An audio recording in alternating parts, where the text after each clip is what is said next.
आपने जानी भाद्रव कृष्ण सप्तमी तिथि रे महाप्रभु पाखरे गर्भ उदक बंदापना होता है लगी होता है जेउठ भोग ए कथाटी आपको अखाड़ुआ लगुव सत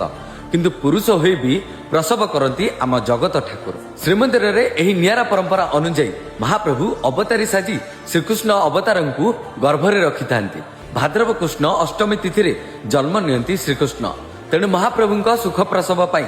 सप्तमी तिथि रे लगी होता है जेउठ भोग शाग तरकारी पिठा एवं झिलिकिरी रोष घर नहीं अणासर पिंडी रे रखा जाए जो प्रसाद महाप्रभु श्रीअंग रे लगी होगा सह पंचाक्षर मंत्र रे पूजा होता है। से लोकमुखरे एक कथा रही जगन्नाथ जे 16 कला ताहू कलाए नंदबला हे महाप्रभु तम माया बड़े विचित्र मणिमा